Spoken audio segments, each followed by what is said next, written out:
예수 믿고 나는 변했다. 예수 믿고 나는 달라졌다. 예수 믿고 나는 새 사람이 되었다. 이렇게 말할 수 있는 게 있을까요? 여러분과 제가 나는 예수 믿고 이렇게 변했다. 이거 내놓을 수 있는 게 있다는 사람만 아멘 해봐요. 예수 믿고 나는 이렇게 달라졌다. 그 대표적인 사람을 뽑으라면 누굴까요? 성경에 저는 요한을 뽑고 싶어요. 요한 누구? 많은 사람들 중에 가장 확실히 예수 믿고 변화받은 사람, 그 사람이 요한입니다. 세 가지를 얘기하겠습니다. 첫째로 이 요한이라는 사람은 마가복음 3장 17절에 보면 우레의 아들, 벼락의 아들이라는 별명을 받았습니다. 보아너게 맞죠? 우레의 자식이라는 별명을, 저것들 벼락 내려 죽여버리라고, 이런 사람이 요한입니다. 그런데 이 요한이 지금 본문 읽은 것처럼 사랑의 화신으로 확실히 달라져 버렸습니다. 사랑하는 자들아, 우리가 서로 사랑하자. 사랑은 하나님께 속한 것이니 사랑하지 아니한 자는 하나님을 알지도 못한 자로.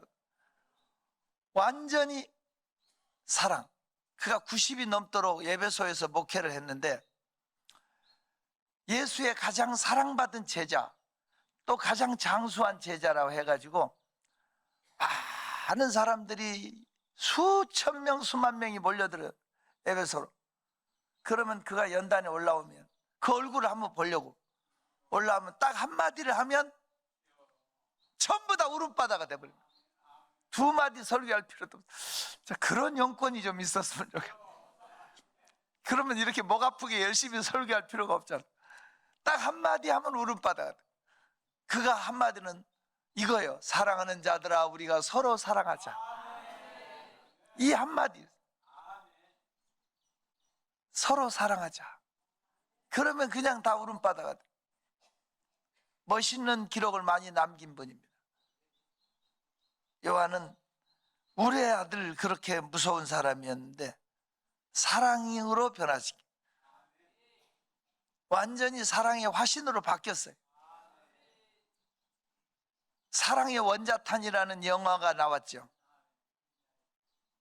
그 아들, 순교자 아들 죽인 그 아들을 자기 양아들로 삼은, 아들 죽인 놈을 자기 아들로, 그게 누구죠? 알죠? 영화가 아니잖아요. 실화잖아. 영화로도 제작돼 나왔는데 사랑이 사랑으로 바뀌어져. 이 우리 한국 교회의 자랑이기도 하죠. 아직도 원한과 미움이 있습니까? 그것은 변화되지 않았다는 증거이기도 하죠. 저는 늘 생각합니다. 늘 정말 생각합니다. 너 안에 사랑이 있냐, 이걸 생각을 해봅니다. 요한이라는 사람이 우리의 아들인데 어떻게 그렇게 사랑의 화신으로 바뀌어졌냐? 이유는 딱 하나예요. 예수님 십자가 지실 때 다른 제자들은 다 꽁지 빠지게 달아났지만 요한은 마리아를 붙잡고 십자가 밑에 있었다고. 그 성격 급하고 그 더러운 성격 가진 요한이 예수님을 십자가로 못을 받고 채찍질하고 십자가에 못 박혀 올려놓았을 때 그 입에서 무슨 말이 나올까? 그 능력의 하나님이 어떻게 저렇게 매달려 있을까? 속이 부글부글 끓은 상태에서 예수의 입에서 나온 첫 마디는 아버지여, 저들을 용서해 주옵소서. 저들이 하는 일을 알지 못하나이다.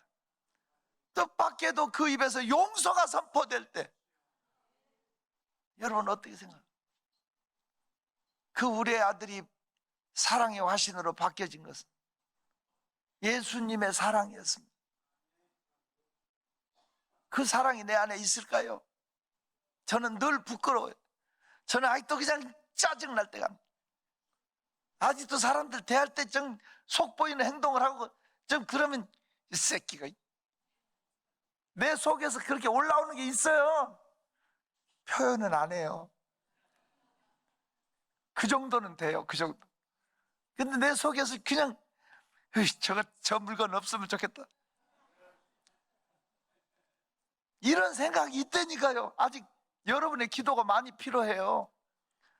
우리가 정말 사랑의 사람으로 바뀌어져야만, 사랑의 화신으로 바꿔줘야만 감당할 수 있지 않겠어요? 주의 일들을. 사랑하는 성도 여러분, 변화받읍시다. 요한은 벼락의 아들이, 우레의 아들이 바뀌어져서 사랑의 사도로 바뀌어졌습니다. 두 번째는, 요한은 사실은 예수 십자가 질 때 혼입을 벗어던지고 도망간 놈입니다. 마가복음 14장 51절, 가장 어린 청년이었던 요한이 도망가는 내용이 나오죠. 옷 벗어버리고 도망가죠. 두루 감은 혼입을 같은 거 벗어버리고 꽁지 빠지게 달아나 버렸죠. 이 사람이, 도망자가 바로 바뀌어서 순교자가 되죠. 나는 요한을 가리켜서 살아있는 순교자라고 합니다. 살아있는 순교자. 예수님의 제자들이 다 순교를 당했습니다. 부활하신 예수를 보면서 자기 몸을 초계와 같이 깨트려서, 여러분, 길바닥에 질질 끌려다니다가 죽은 제자도 있고, 목이 잘린 제자는 가벼운 거고, 나무에 매달려서 말려 죽은 제자도 있고, 화살에 맞아 죽은 마띠아 같은 그런 제자도 있고, 다 보면 정말 순교했습니다. 요한도 잡혀서 공개 처형을 당합니다. 공개 처형. 잡혀서 공개 처형을 당하는데, 예수가 가장 사랑하는 제자라고 그래서 로마 시민들이 다 올라온 귀족들까지 전부 지켜보는 가운데 황제가 직접 집례를 합니다. 용광로, 쇠를 녹이는 용광로 불을 보통 때보다 20배나 더 강하게 하라는 지시를 내립니다. 쇠가 녹아내리는 그런 용광로에 요한을, 도르래를 이용해가지고 쇠 밧줄로 거미줄처럼 꽁꽁 묶어서 움직이지 못하게 해서 그를 달아내립니다. 사드락과 메삭과 아벳누고를 풀무불에 던질 때는 군인들이 던졌잖아요. 풀무불로 던지는 군인들이 다 죽었다고 돼 있어요. 요한은 도르래를 이용해서, 기계를 이용해서 떨어뜨렸습니다. 그 용광로 불에 요한이 떨어졌는데, 놀랍게도 모든 쇠줄이 다 녹아내렸는데 몸은 하나도 상하지 않았어요. 머리카락 하나도 상하지 않았어요. 그는 그대로 튀어나왔습니다. 이 장면을 보던 황제는 몸이 사시나무 떨리듯이 덜덜 떨렸고, 올라온 귀족들은 의자 밑으로 기어들어갔고, 로마 시민들은 일어나 데모를 시작했습니다. 이 사람은 신이다. 이 사람은 죽이지 마라. 아니, 죽이지도 못해. 죽일 수가 없어. 그래서 그 당시에 귀양을 보내, 밤모섬으로. 비싼 돈을 들어서 귀양을 보낼 이유가 뭐 있어요? 그들은 요한을 밤모섬으로 보냈고, 요한계시록 1장 9절에 보면 요한은 밤모섬에서 계시록을 쓴다고 돼 있어요. 그는 그 밤모섬에서 요한계시록을 썼고, 다시 그 황제가 죽은 다음에 에베소 교회로 와서 90이 넘도록 목회를 할 수 있는 사랑의 화신으로 바뀌어진 그는 순교자 중에 순교자. 저는 살아있는 순교자라고, 나는 살아있는 순교자라는 책을 읽었습니다. 살아있는 순교자는 6.25 때 배경이 되어 있습니다. 공산군이 예배드리는 교회로 들어왔습니다. 그냥 따발총을 그냥 난사하면서 전부 일어나라고 한쪽으로 모았습니다. 그리고 십자가를 띄어서 바닥에 패대기 치고 예수님의 성화 그림 이런 것들을 다 바닥에 던져놓고 그냥 무서운 이 갓나이 새끼들 막 욕설을 하면서 침을 뱉고 지나간 사람을 살려주겠다.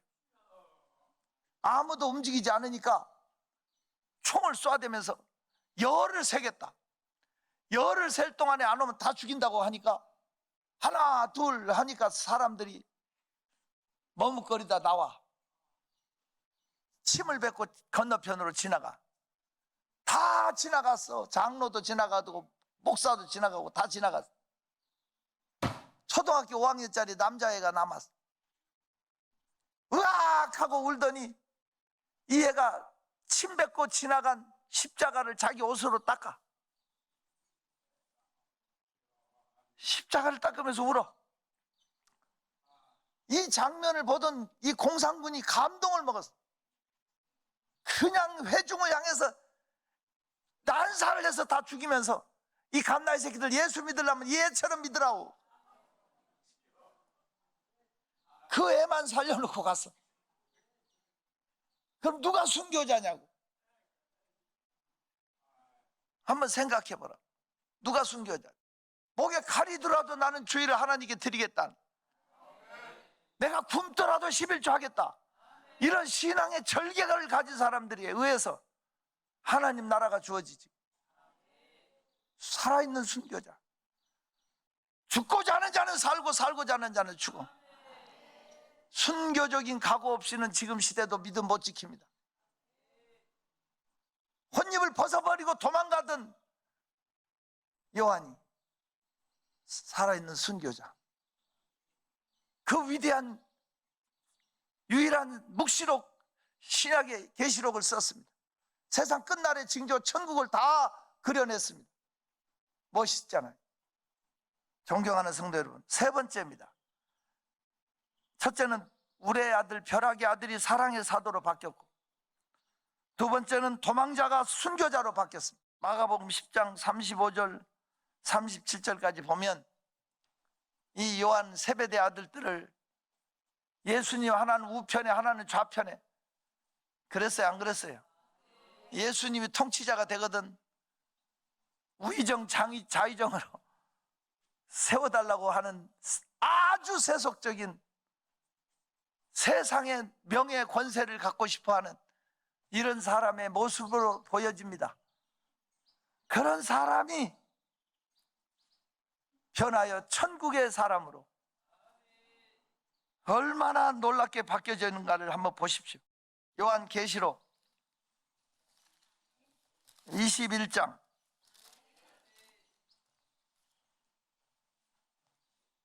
1절부터 같이 큰 소리로 천천히 한번 읽어보면 어떨까요? 시작. 또 내가 새하늘과 새 땅을 보니 처음 하늘과 처음 땅이 없어졌고 바다도 다시 있지 않도다. 또 내가 보매 거룩한 성 새 예루살렘이 하나님께로부터 하늘에서 내려오니 그 준비한 것이 신부가 남편을 위하여 단장한 것 같더라. 내가 들으니 보좌에서 큰 음성이 나서 이르되 보라, 하나님의 장막이 사람들과 함께 있음에 하나님이 그들과 함께 계시리니 그들은 하나님의 백성이 되고 하나님은 친히 그들과 함께 계셔서 모든 눈물을 그 눈에서 닦아주시니 다시는 사망이 없고 애통하는 것이나 곡하는 것이나 아픈 것이 다시 있지 아니하리니 처음 것들이 다 지나갔음이로라. 보좌에 앉으신 이가 이르시되 보라, 내가 만물을 새롭게 하노라 하시고 또 이르시되 이 말은 신실하고 참되니 기록하라 하시고 또 내게 말씀하시되 이루었도다. 나는 알파와 오메가요 처음과 마지막이라. 내가 생명수 생물을 목마른 자에게 값없이 주리니 이기는 자는 이것들을 상속으로 받으리라. 나는 그의 하나님이 되고 그는 내 아들이 되리라. 놀라운 것은 이 본문을 보시면요, 1절에 내가 보니라고 했어. 내가 새하늘과 새 땅을 보니 그렇게 돼 있어요. 2절에 또 내가 보매 그랬어. 그랬어요 안 그랬어요? 3절에 보니까 내가 들으니 그렇게 돼 있어. 그는 천국을 보고 듣고 만짐받은, 그래 안 그래요? 하나님이 그들과 함께 계셔서 그의 백성이 돼서 영원한 천국 새하늘 새 땅을 누리는 사람으로 바뀌어졌습니다.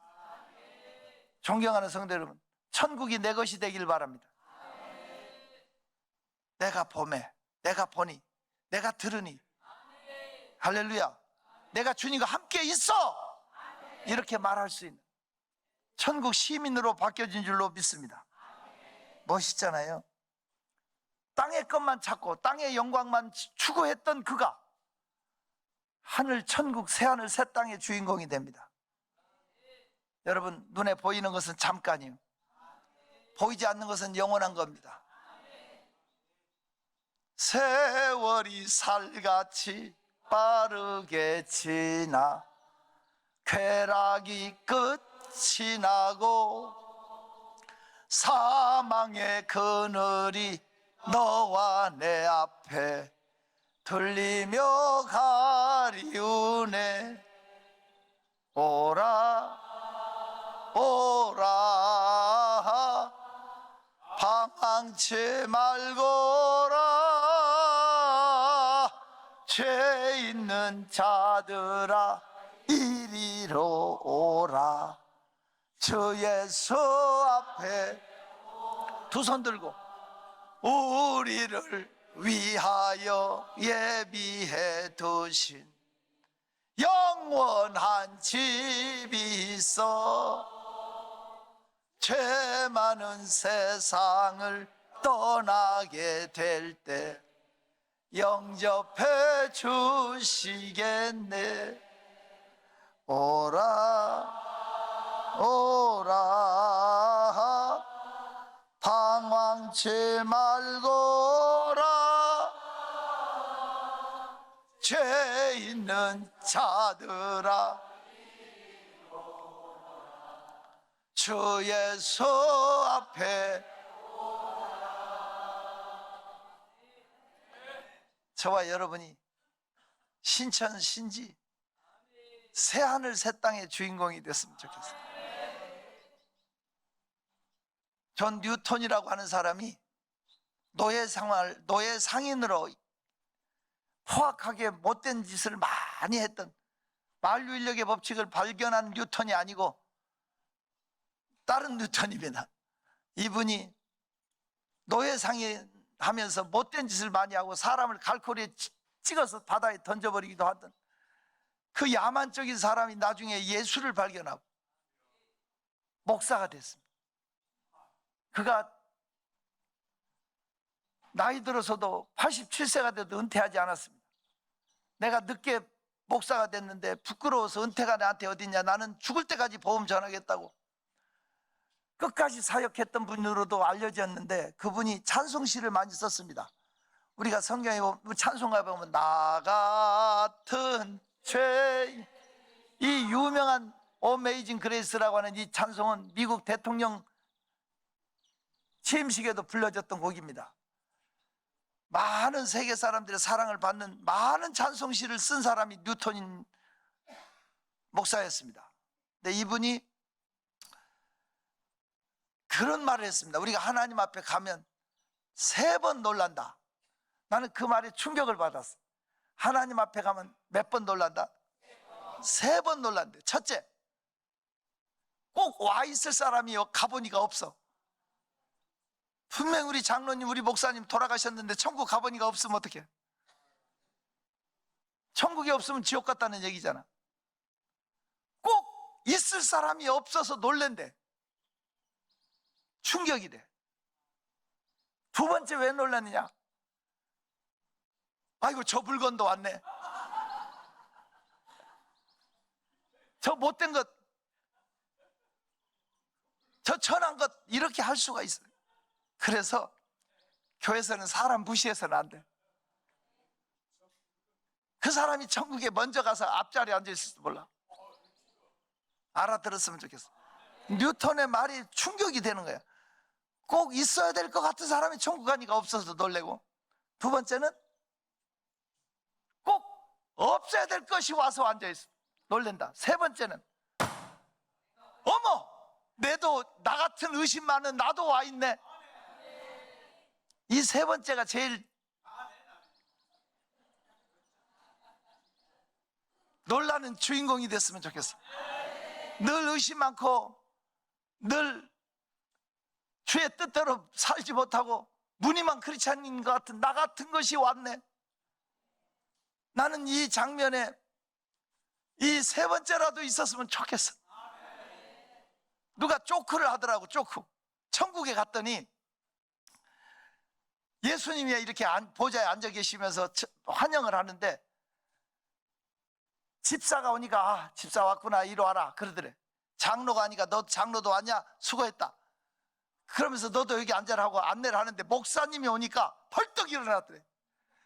아이고, 김 목사 왔냐고 일어서서 끌어안아 주더래. 그러니까 집사 장로가 입이 쭉 나왔어. 예수님, 땅에서도 목사들은 존경받았는데 천국까지 와서도 차별해요?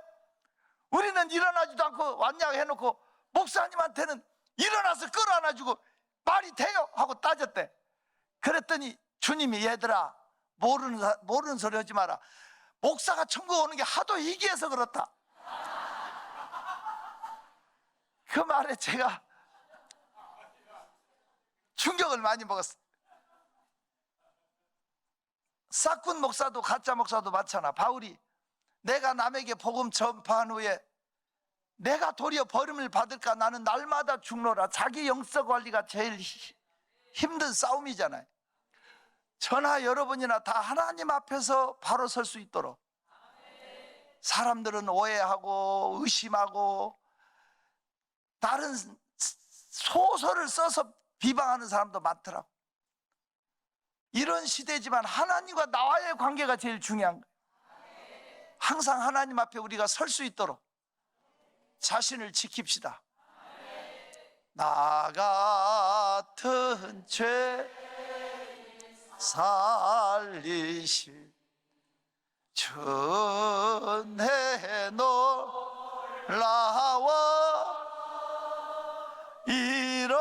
잃었던 새 찾아 광명을 얻었네. 큰 죄악에서 큰 죄악에서 건 주의 고마워. 주의 고마워. 나 처음 믿은 그시 귀하고 이제껏 내가 산 것도 이제껏 내가 산 것 주님의 은혜라. 주님의 은혜라. 또 나를 장차 본향 인도해 주. 벼락의 아들이 사랑의 사도로 바뀌어졌습니다. 도망자가 순교자로 바뀌어졌습니다. 세속의 사람이 천국의 사람으로 바뀌어졌습니다. 저 여러분의 삶에 변화가 있기를 축원합니다.